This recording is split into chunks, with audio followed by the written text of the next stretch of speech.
Hello and welcome to Access Sportsnet Lakers, driven by your Southern California Honda dealers. I'm Chris McGee, joined by Big Game James Worthy. I got Robert Ory, and we got Mike Bresnahan here. We got Mike Trudell handling the post-game locker room. Lakers lose a close one in Atlanta, fellas, scoring 101 points through three quarters. The Lakers with their best offense of the year, possibly 71% at halftime, 61% after three. But in the fourth quarter, shot only 32%, scored 20 points, and the Hawks caught fire. Yeah, the Hawks did catch fire down the stretch. They got a lot of, alley-oops and in the paint points. They kept putting AD in that pick and roll, and when he switched, he was on the perimeter a lot, and that's when they were able to get inside. But I think when the Lakers look back at this game, and then they had 28 assists, Skeeter, shot the ball very well, but I'm sure Rob's going to point this out as well, 12 of 23 from the free throw line, and that's where it could or could not have been won if they just have capitalized on that. But the fourth quarter stagnation, and I think too, like, you really got to be good with your decision making down the stretch when you need a good shot. Yeah. And so, yeah, it was a little disappointing that they were allowed Atlanta to come back in that game and they weren't able to finish it off. But nevertheless, there were some good moments, especially for Monk. And they showed some signs that they scratched and played hard, but come up a little bit short on the road. It's pretty much the tale of two halves. If you look at the way the Lakers played in the first half, good ball movement, shot a high percentage. In the second half, it was like, okay, I need to get mine. We're going to win this game because we did so well in the first half. The ball wasn't moving as much for me in the second half as it did in the first half. And then in that fourth quarter, it's almost like everybody's like, okay, who's going to score? What are we going to do? They got outscored by 18 points in that fourth quarter. 38 to 20. It was so bad. But the thing is also, Trae Young got hot down the stretch. Yeah. He started knocking down his threes. They couldn't stop the pick and roll. It was things that in the fourth quarter, as a team that wants to try to get a championship, you got to be able to lock down teams and figure things out in the fourth quarter. They wasn't able to figure out the pick and roll, double O. He had like 16 points, all dunks, 8 dunks. That should never happen by one guy. 8 dunks in the game. Trae Young get the ball out of his hands when they tried. When they did that in the first half, Trae had like 3 or 4 turnovers. So, continued doing that to get it out of his hands, and that's how they got the lead. But unfortunately, they came up short on this one. Yeah, the fourth quarter kind of looked like a team in its 6th and final game of a 2-week trip almost. When you get outscored that badly in the final 12, it's disappointing for the Lakers. There's no doubt about it. Malik Monk, great effort, wasted 33 points. I mean, he was amazing tonight. Cannot fault him at all. Westbrook was fine. AD was fine, but no one else really stopped anybody. There was no defensive pressure in that all-important fourth quarter. Lakers 2-4 on this trip. There's really no way to say it was a successful trip. They could have almost beat Charlotte a couple days ago. They could have beaten Atlanta tonight, but they didn't. So they come back 3 games under 500. Let's talk about that Hawks big fourth quarter. That was the difference. They scored 38 points. Trae Young was magnificent catching fire. He scored 13 in that fourth. He ended up with 36, guys, 12 of 22 and 12 assists. And how about Onyeka Okongwu?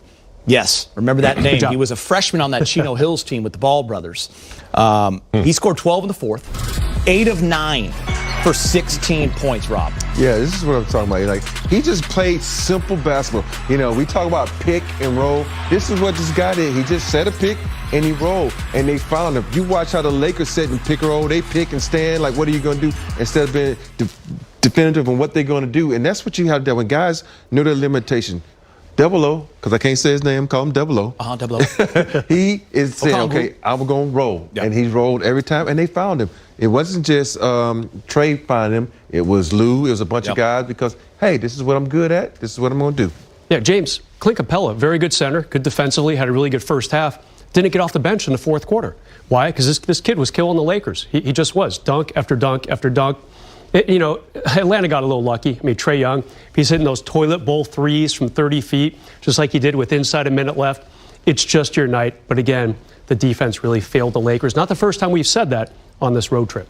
Yeah, 62 points in the paint for Atlanta. A lot of them came from, what's his name, Peter? Okongwu. Onyeka Okongwu. Onyeka. Played a year at SC also. 62 points in the paint. Purely energy, especially what Rob just said. He doesn't try to play outside of his box. He knows what he needs to do. He sets picks. He rolls to the basket. I'm not popping.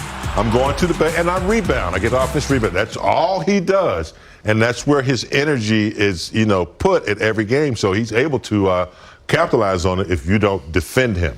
Maybe a little foreshadowing by our pregame producer, Holland Gibbons. She had us do a whole segment on the Lakers struggling, Brez, and you talked about it, points in the paint. And the last time they played the Hawks, and this was the problem tonight. They haven't won this battle in more than 2 weeks. It's always the other team drills them in the paint. It was close in one of the road games. In fact, they tied Brooklyn points in the paint. That's where they're losing the battle. Penetration, and of course, big men, like we saw tonight. Tons of alley-oops, like you pointed out, James. It's tough to win when you give up so much in the paint, game in and game out. And by the way, that's the risk you run, and I know Frank and the staff knows it. Everybody in the league knows it because everyone does it when you go small. Yeah, when you go small, most of those smalls are going to stay outside and shoot J's because they have some opportunities to drive, but they're not driving because their bigs are not picking and rolling. Because if you look at what the Hawks did, they're bigs and they roll.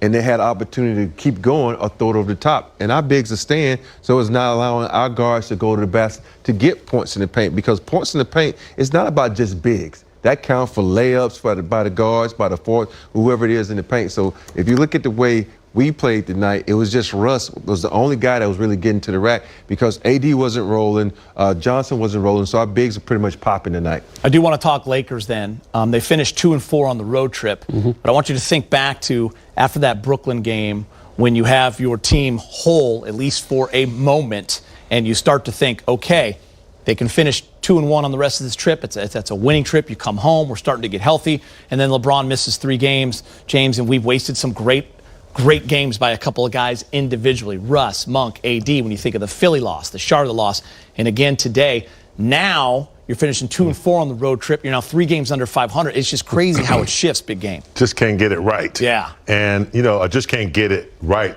having guys healthy. And it really does affect your overall record, especially in a situation like this where you have so much disbobulation of players out. Again, 25, 26 different starting lineups. You can't build synergy. Guys don't know each other's tendencies. So it's just so frustrating. A week ago, we thought we were like, okay, we're about to get everybody back, including none coming, and some players. We're going to finally get a little bit of practice time in maybe, and we're going to have that run that we need, only to be, disrupted again by injuries. So let me ask you guys this. Do you have confidence, even though the big three have not played more than, 16 times together this season, and they're 9-7, but they were 1-0 on this road trip and looked pretty good together. Do you have confidence seeing some individual performances that when they do get right, they could be okay? Yes. I mean, again, going back to that Philly game, AD, he outplayed Embiid. I was going to say he basically tied him, but he outplayed him. It wasn't a draw. When you see stuff like that, you think this team can beat good teams. Here's the problem, though. Right now, the Lakers, if they stay around 500, right now they're 3 under, like you said. That's a play-in team. You're not going to get a top 6 spot. What does that mean? Who are you going to get in the first round? Phoenix or Golden State? Who do you not want to get in the first round? Phoenix or Golden State? So unless the Lakers really push, finish 5th or 6th, they're looking at a play-in with 29 games left, guys. Listen, I at this point, guys, I think the only thing you can hope for is to be healthy and take your shot, because right now you're 9th. And you're about 5-6 games in the loss column behind Denver and Dallas. So at this point, thinking about going, we got to go 23-9 down the stretch. I think that's a lot, right, Brez? You and I were looking at the schedule. It's just about getting right. Yeah, and I misspoke. There's 31 games left. Yeah, and Rob, you've done it. So that's the only thing you can do. It's all about getting right. It's about coming together, trying to get some synergy, trying to learn each other's tendencies, and playing well, because there's so many teams that go into the playoff that have been playing well all year, and all of a sudden they're like, we get some injuries here, we haven't figured it out. But think about it, the Lakers really hadn't had but maybe 2 good games all season, and they haven't been healthy all season. So there's still an opportunity for them to get together, have some good practice days, have some good games together, and say, okay, what is our identity? This is what we're going to do. LeBron, you're going to do this. AD, you're going to do this. Russ, you're going to do this. And once we get a true identity and everybody says, okay, this is my game plan, they can go on a roll. But right now, they still, I know it's weird to say, don't have an identity because they haven't been together yet. Yeah, it's going to be tough. All right, listen, let's get you to the highlights. Lakers finishing the road trip in Atlanta. Rob preaching against the Hawks. AD returns to the lineup after missing the last